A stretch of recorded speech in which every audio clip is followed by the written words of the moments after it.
Hare Krishna. Let us understand Bhagavad Gita chapter by chapter, section by section. To begin with, let us offer our prayers to our spiritual master, His Divine Grace, A.C. Bhaktivedanta Swami Prabhupada, the founder Acharya of ISKCON, and to the Supreme Lord.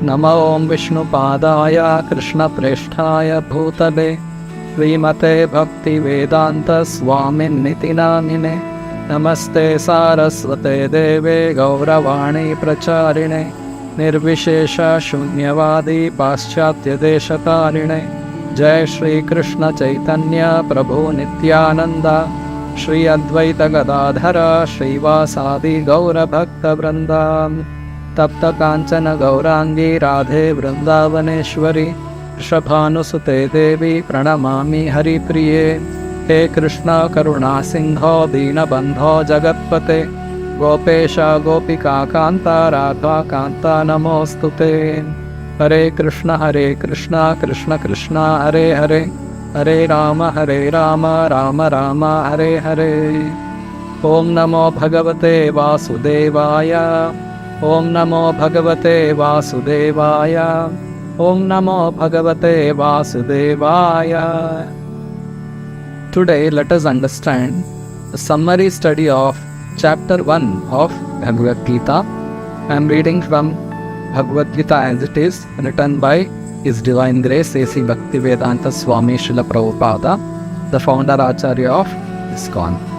Chapter 1 is entitled Observing the Armies on the Battlefield of Kurukshetra. This chapter has 46 shlokas, and this chapter may be divided into 3 sections. The first section can be entitled as the description of the armies and blowing of the conch shells. The second section is from shloka number 20 to 27. Arjuna now observes the army on the both sides. So that is the second section of the Bhagavad Gita chapter 1. Atha vyavasthitan drishtva dhartarashran kapitvajaha pravrutte shastra sampate dhanurudyamya pandavaha rishikesham tada vakyam inamaha mahipate. Sanjaya is now describing after Duryodhana analyzed the situation and he analyzed the strength of both the armies and there were conch shells blowing from both the sides. We should always keep this in mind that Sanjaya is describing this to Dhritarashtra in his palace. So now Sanjaya is now describing. Now Arjuna at that time was seated on his chariot, his flag marked with Hanuman, Kapidvajaha. He took up his bow and prepared to shoot arrows, looking at the sons of Dhritarashtra. And Arjuna spoke to the Rishikesha the following words. So Arjuna, he was now wanting to fight with the Kauravas, and he took his bow and he told Krishna that Arjuna uvacha senayor ubhayor madhye ratham sthapaya me achyuta yavadetan nirinsheham yodhkaman avasthitan kairmaya saha yodhavyam asmin vanasamudyame. Arjuna said, O Achyuta, O infallible one, please draw my chariot between the two armies so that I may see who is present here, who is desirous of fighting, and with whom I must contend in this great battle attempt. So, because Krishna is supreme, even though he is Supreme Lord, out of love and affection towards his own friend and devotee, he agreed to become chariot driver. So we can see how the Supreme Lord is so kind and merciful. He is conquered by love and devotion. So Arjuna was so devoted to Krishna as a friend that during their difficult times we can see Krishna himself became the chariot driver of Arjuna, and he wanted to always guide him and protect him. So even though Krishna took that position as a chariot driver, Arjuna is addressing Krishna as Achyuta, the infallible. That means even though the Lord has taken a lower position, which is materially lower, as a chariot driver, but his position as the Supreme Lord never changes. He is always the Supreme. He is infallible. no situation affects the Supreme Lord. So that is the meaning of infallible.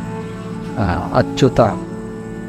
Yotsyamanan aveksheham nayete atra samagataha dhartarashtrasya durbuddhe riddhe priyachikirshavaha.